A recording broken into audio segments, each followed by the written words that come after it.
The GPS signal vanished the instant Mark's headlights died, plunging him into a darkness so complete it felt like drowning. The air in the car turned thick and stale, carrying the faint, metallic scent of old pennies. The smell of ozone before a storm, but there were no clouds. Then, a sound began, not from the woods, but from the car itself. A slow, wet, rhythmic dripping from somewhere beneath the passenger seat. He reached down, his fingers brushing against a cold, sticky patch on the carpet that hadn't been there minutes before. A wave of primal dread took hold, locking his muscles. This wasn't a wrong turn. The road hadn't just ended. Something had erased it from the map, and now it was in the car with him. The silence that followed was deafening, broken only by the frantic hammering of his own heart. And from the back seat, a whisper, so close it brushed his ear. You shouldn't have followed the directions. My phone's been dead for an hour. Sarah went into that roadside diner to ask for directions. But that diner, Sarah, can you hear me? That diner hasn't been here in 50 years. For John and Sarah Miller, this cross-country move from London's drizzle to San Diego's sun was their perfect reset. But their journey took a wrong turn when their GPS glitched, leading them down a forgotten back road as dusk fell. The air grew thick with the scent of damp earth and something faintly metallic, like old pennies left in rain. Then, through the static, a road sign emerged. Its paint peeling, letters barely legible in the dying light. Just then, their old Volvo wagon and the open roads of America. A chance to leave the stress, the gray skies, and a recent miscarriage behind them. They were chasing the dawn.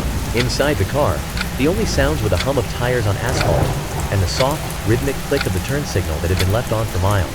John, with kind eyes fixed on the darkening road, drove while Sarah, her tired smile betraying a flicker of hope, navigated on her phone. Next stop, she announced, squinting at the screen, the legendary pie at Mama's Diner in Briar Glen, Texas. The reviews promised a time capsule, a place preserved from another era, waiting just off the beaten path. As the car pushed deeper into the gathering twilight, the promise of nostalgia began to feel like an invitation to something older and far more patient. John, ever the adventurer, embraced the unknown path as his personal dirt road challenge. But the forgotten trail to Briar Glen held more than just rugged terrain. The air thickened with the scent of damp earth and something faintly metallic. Each step forward seemed to press against an unseen, palpable weight in the atmosphere. As the last light bled into a deep Texas indigo, their GPS began to flicker and fail. The lush hills dissolved into an endless expanse of scrub and dust. The air thickened, growing heavy and still, carrying the faint, metallic scent of ozone.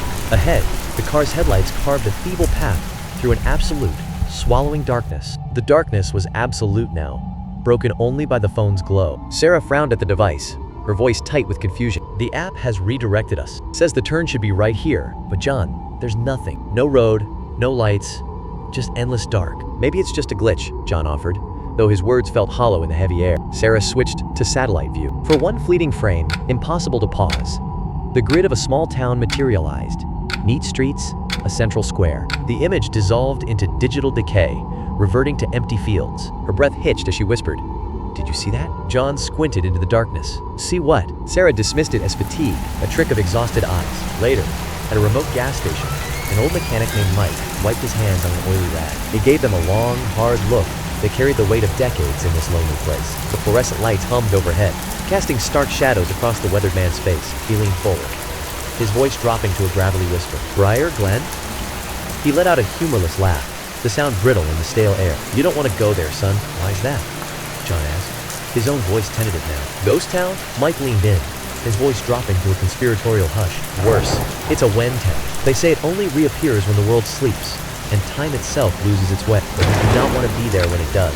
The people there, they weren't looking for pie. Back in the car, a thick silence settled between John and Sarah, heavy with unspoken dread. The air in the car grew close, smelling faintly of damp upholstery and cold sweat. Finally, Sarah's voice broke the quiet.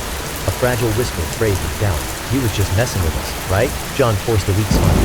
Probably. But let's find a motel. This road is making my skin crawl. The narrator's voice dropped to a whisper, heavy with implication. But the nearest motel was 2 hours back.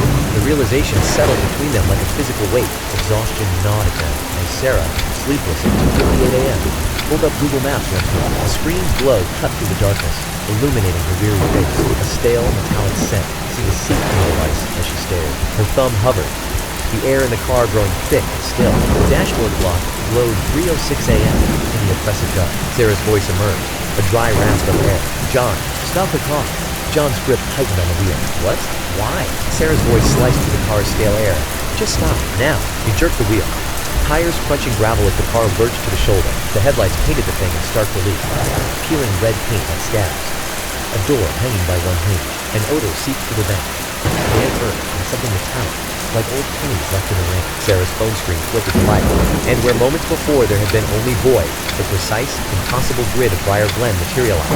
Main Street was labeled in stark, digital clarity. The air in the room grew dense, tasting of static and old dust. The only sound was the relentless, hollow tick of the clock, marking 3:07. There it was, a map to a town that, by every law of reality, should not exist. A digital ghost, perfectly rendered, shimmered in the sky. Directly ahead, a road that should not exist stretched into the darkness. A soft, warm glow spilled onto the asphalt, the unmistakable light of vintage street lamps. They rolled slowly forward, crossing a threshold into a picture-perfect, silent 1950s American town. The neon diner sign buzzed with an eerie, hollow light, while the drugstore's soda fountain gleamed under sterile fluorescence. Cars with rounded fenders sat frozen along the curb, their chrome catching the unnatural glow. Figures moved in the distance, strolling, chatting, living. But not a whisper of sound escaped the scene. The air grew thick with absence, every motion swallowed by an impossible vacuum. The only sound was the low hum of their Volvo's engine. The vintage cars sat in eerie, motionless silence. John's voice was a strained whisper. Is this some historical preservation exhibit? A theme park? Sarah's reply was sharp with tension. At 3:07 in the morning? Look at them, John. The air grew heavy with the scent of old leather and damp concrete, amplifying the unnatural stillness around them as they passed. A woman in a period dress stood frozen on the sidewalk, her smile unnaturally wide and motionless. Her gaze remained fixed forward, her eyes failing to track their movement. Inside the vehicle, the temperature plummeted, and the air thickened with the cloying scent of antique perfume. Beneath the floral notes lurked the sharp, metallic tang of ozone. Sarah's phone buzzed once, its map vanishing into blackness as the screen died. The car's digital clock flickered wildly before freezing permanently at 3:07. Sarah's voice cut through the drumming rain. We need to turn around, now. John wrenched the wheel, tires screeching on wet asphalt as he stared ahead. The road's gone. Behind them, where the highway entrance had been, stood an impenetrable wall of gnarled sycamores. A pitted, dead-end sign marked the spot they'd entered. Trapped. Sarah's breath hitched. Then she saw, through the grimy window of the Briar Glen diner, a sight that tore at the very core of her being. Sarah's hand gripped the little girl's, the child's yellow dress a stark contrast to the gloom. The girl turned, and the air grew heavy with the metallic scent of ozone. Sarah froze, her breath hitching as she recognized her own eyes staring back from the child's face. A primal dread took hold as the door handle clicked, and John's warning cut through the heavy silence. It's not real! It's a trick! But it was too late. Sarah moved toward the diner like a sleepwalker, her body rigid with a dread she could no longer control. The air carried the scent of stale coffee and something metallic, a faint scratching sound echoing from the diner's neon sign. John slammed the car into park and sprinted after her. The instant his shoe met concrete, the world's mute film strip tore. A tinny, warped melody scratched from a phantom jukebox, its source impossibly distant. Laughter rippled through the cold air, but it came from everywhere and nowhere at once. A chorus of wrongness. The smiling pedestrians on the street halted. In unison, they swiveled toward me. Their pleasant faces were betrayed by their movements.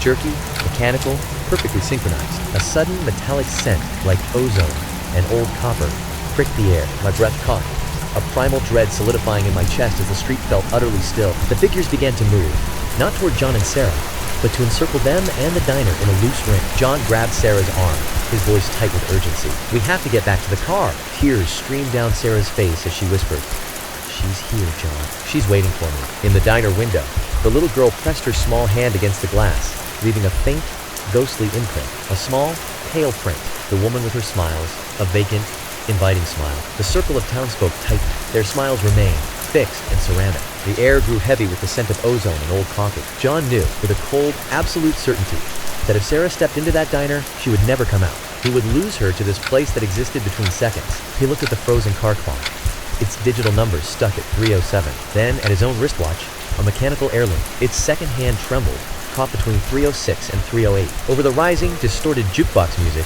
John yelled a single word that was both a question and a curse. Time.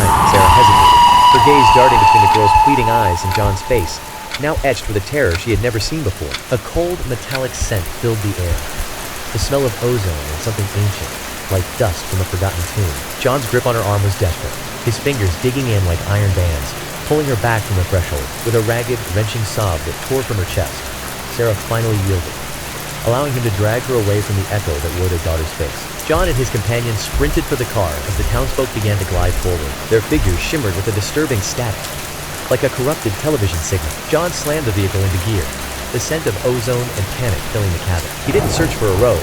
He aimed the car directly for the flickering, pixelated void between the drugstore and the post office. The Volvo surged forward through a cascade of visual noise, as if tearing through the fabric of a broken television screen. Then came a burst of static, a violent screeching sound, followed by the shocking crunch of gravel beneath tires. They found themselves on the desolate shoulder of a real highway, the air thick with the scent of ozone and hot asphalt. Above them stretched a vast, indifferent canopy of stars, their cold light doing little to pierce the oppressive darkness that pressed in from all sides. The car clock blinked to 3:08 a.m., the green digits glowing in the dark interior. Sarah's phone chimed abruptly, the sound sharp and startling in the stillness. Dawn's first gray light began seeping through the windows as they sat frozen, their bodies trembling uncontrollably. With shaking fingers, Sarah opened Google Maps, the screen's glow illuminating the panic in her wide eyes. She typed, Briar Glen, Texas. No results found. She checked her timeline history. The app had logged their journey. A straight line along the highway, except for one tiny, impossible detour. In the empty field, a perfect geometric loop appeared. Timestamp 3:07 a.m., lasting exactly 1 minute. The air grew heavy with the scent of ozone and damp earth, a tangible weight that pressed against the skin. Her breath hitched, not just from sorrow, but from a primal dread that took hold as the loop pulsed with a faint, whispering hum. The grief remained, but now it was mixed with a deep, unshakable horror that rooted her to the spot. Sarah gazed at her own reflection in the dark window, whispering. She felt so real. The camera pulled back, revealing their car as a tiny, isolated speck on the endless, black highway. They drove on toward their new life in the sun, a silent pact never to speak of Briar Glen again. But on still nights, when digital clocks seemed to stutter, John finds Sarah staring at her phone's map, her expression haunted by a memory that refuses to fade. Her screen focused on barren earth, the image holding unnaturally still. A metallic scent, like ozone after a storm, pricked the back of her throat. Then, in the dark reflection of her own eye, a phantom lattice of streets flickered into existence. It hung there, a silent imprint, waiting for her gaze to return. So tell me, what does your map show when you're not looking?